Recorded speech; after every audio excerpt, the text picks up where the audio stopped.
Welcome to EDU World Space. Problem 7.77. We're designing a pendulum exhibit for a museum. Such things actually do it. The pendulum is relatively realistic. It has a mass m and a length L. M doesn't matter. L we're finding in part A. And so what we've been up to so far is plotting the tension in the pendulum string for different starting heights of the pendulum bob. And point 8 here is when the pendulum is stationary, it's 0.8 meters above the ground. And so this is just the tension due to the weight of the pendulum. So we have this table. The first thing we want to do is plot this tension versus the initial height and figure out the length of the string. And then we're told that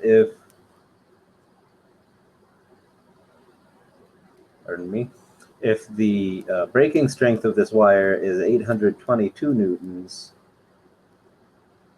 what's the maximum height you can release it from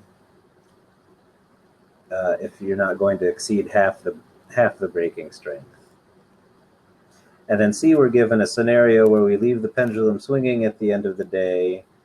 We leave the museum, nobody gets in overnight. We get back the next day and the pendulum is just standing still, hanging there. And using some energy considerations, we want to explain how it is that this happened.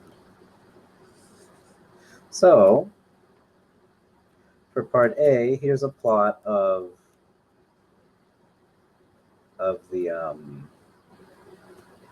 a plot that's been derived from the table we're given.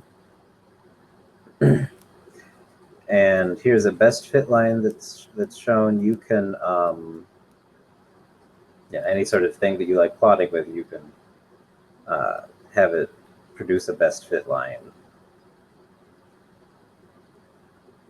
So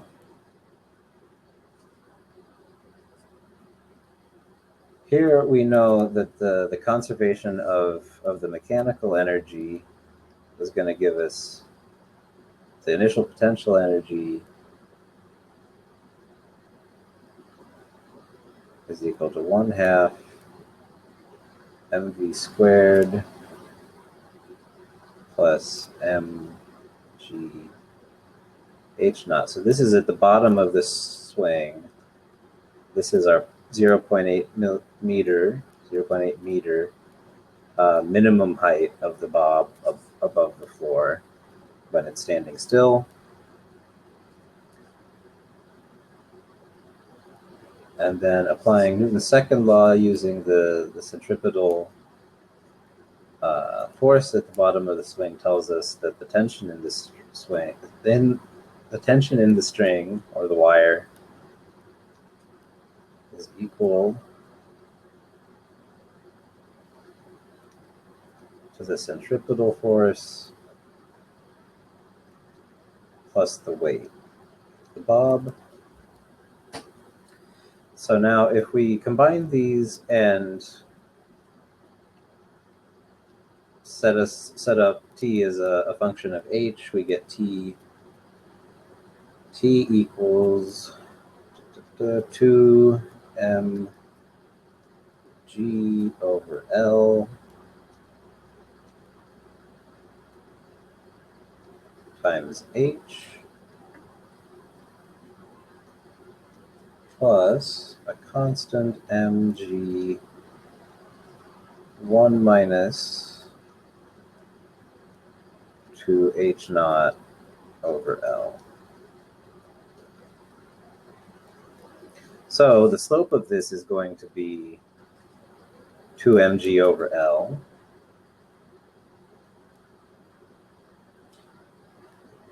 And so the best fit equation for this gives us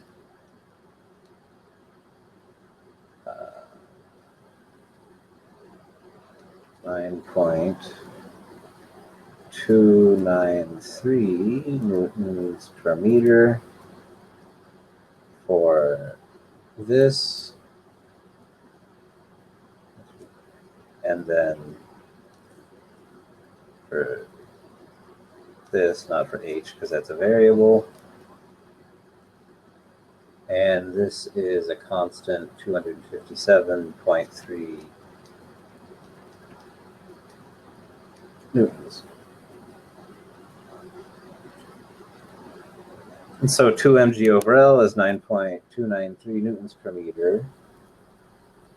We know that mg is our 265 newtons per meter. We know 2 mg over L. We can just solve this for L. And this ends up being 57 meters.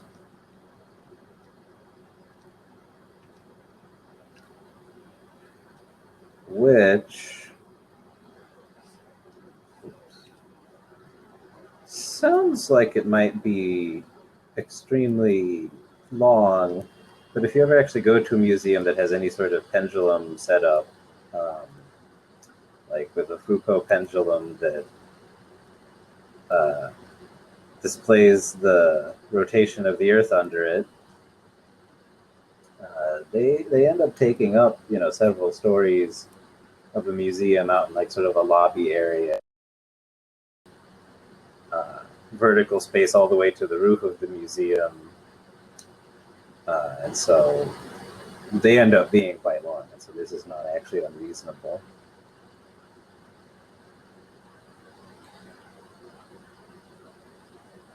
Now,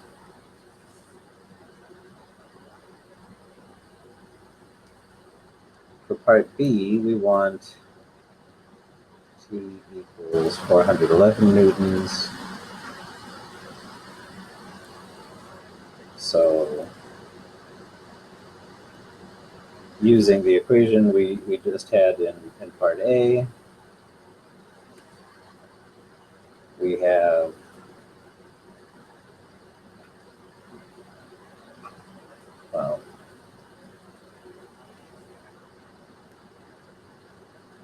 T equals,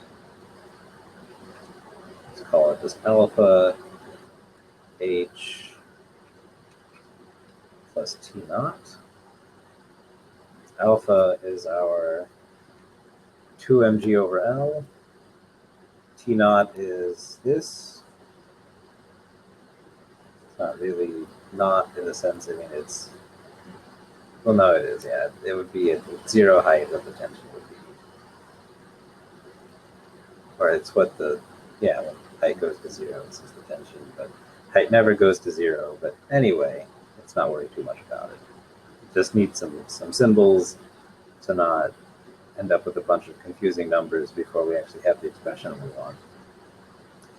So this is T minus T naught over alpha. So this is 411 newtons minus 257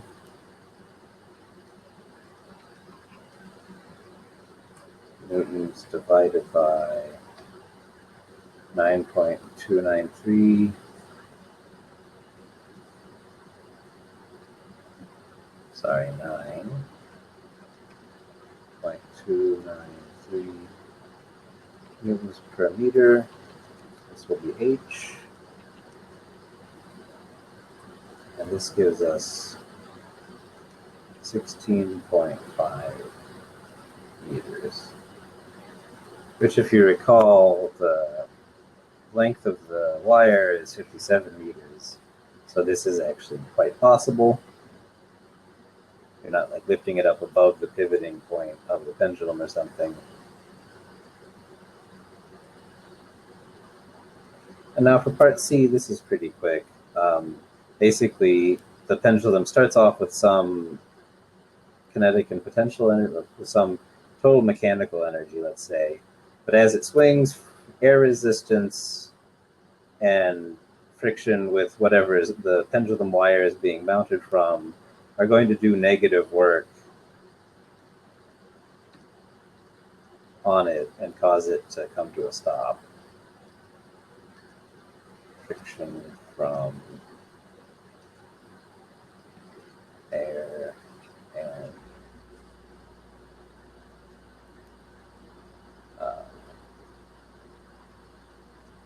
contact point, let's call it, where it pivots